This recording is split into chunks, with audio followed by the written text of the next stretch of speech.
Why do modern homes crumble while the Pantheon's concrete dome stands strong after 2,000 years?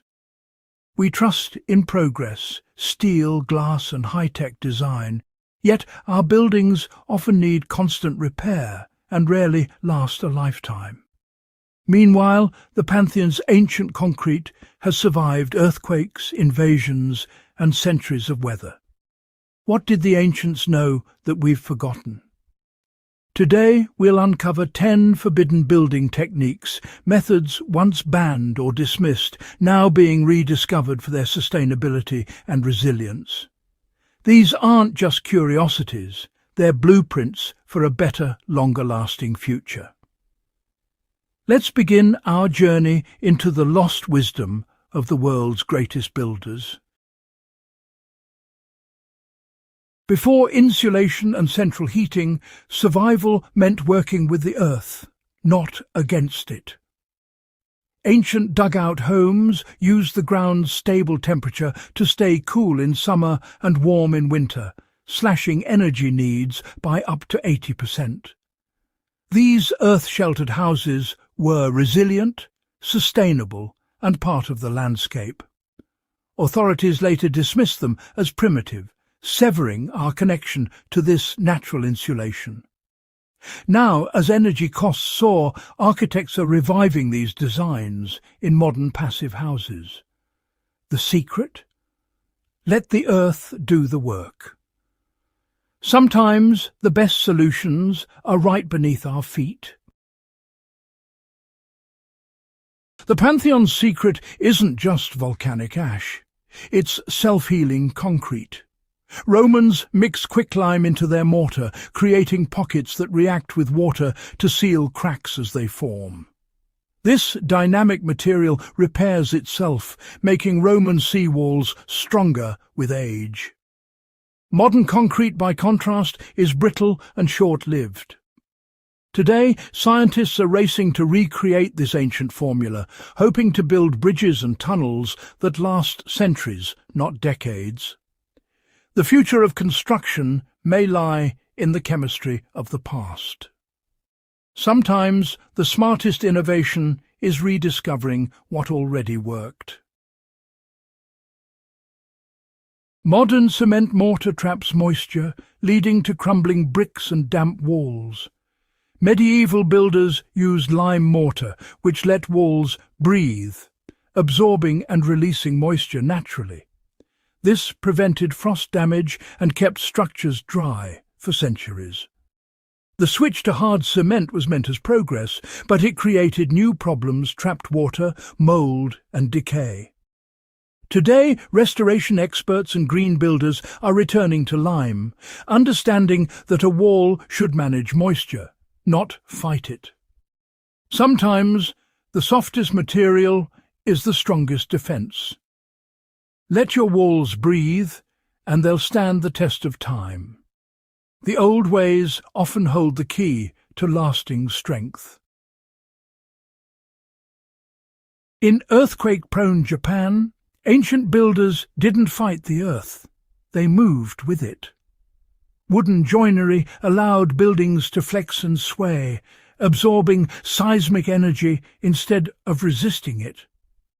Pagodas rested on central pillars, decoupling them from violent ground motion. This flexible approach was ignored by the West until rigid buildings began to fail in modern quakes. Now, skyscrapers use seismic dampers inspired by these ancient techniques. To survive nature's power, sometimes you have to dance with it. Flexibility, not brute strength, is the ultimate resilience. In ancient Persia, survival in the desert meant harnessing wind and water. Wind catchers or bajirs funneled breezes into homes, while underground qanats brought cool water. Together they created natural air conditioning. No electricity required. Hot air cooled as it passed over water, circulating comfort throughout the building. Today's architects are reviving these passive cooling systems for zero-energy buildings. Sometimes the most advanced technology is simply working with nature. The answers to our hottest problems may be centuries old. Medieval British builders dodged taxes by making double-leaf or cavity walls, two thin walls with an air gap. This trick saved money and, by accident, created a powerful insulator. The air gap kept heat in and moisture out, making homes more comfortable and dry. Today, cavity walls are standard, now filled with high-tech insulation. What began as a tax dodge became a cornerstone of energy-efficient design. Sometimes genius is born from necessity, or even mischief. The best ideas can come from the most unexpected places. Modern homes are built like tents, thin, hollow, and quick to lose heat. Ancient builders used solid earth walls, cob and rammed earth that acted as thermal batteries. These thick walls absorbed heat by day and released it at night, keeping interiors stable and comfortable. They also regulated humidity, preventing mold and promoting health. Though abandoned for speed and cost, these methods are making a comeback in sustainable architecture. Sometimes slow and solid beats fast and flimsy. The future of comfort may be as old as dirt. Thatched roofs were once everywhere, beautiful, insulating, but vulnerable to decay. The secret to their longevity? Smoke from open hearths. Before chimneys, smoke permeated the thatch, deterring pests and fungi with natural chemicals. When chimneys arrived, roofs decayed faster, and we turned to toxic chemicals for preservation. The old way was messy, but it worked, integrating protection into daily life. Sometimes solving one problem creates another. The lesson: holistic solutions often outlast quick fixes. What we lose in convenience, we may pay for in durability. Modern basements fight water with pumps and sealants, yet still leak.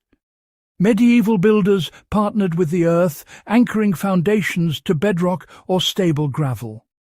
They manage water with stone drains, guiding it away instead of blocking it. This kept cellars dry for centuries. No electricity needed.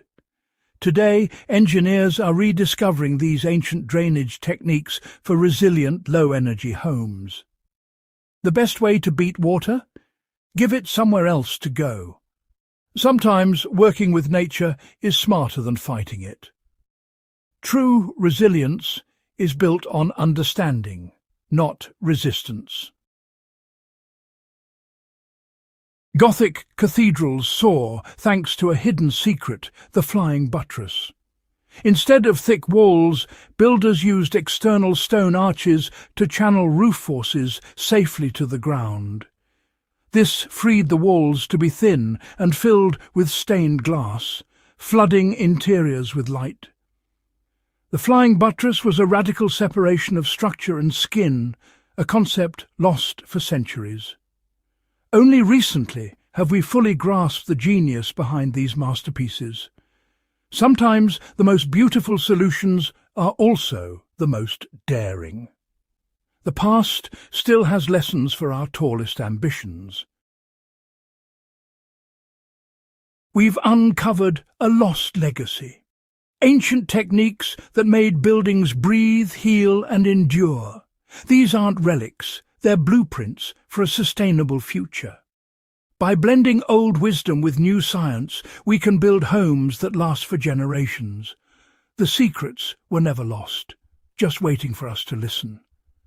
Which ancient method would you want in your home? Let us know in the comments.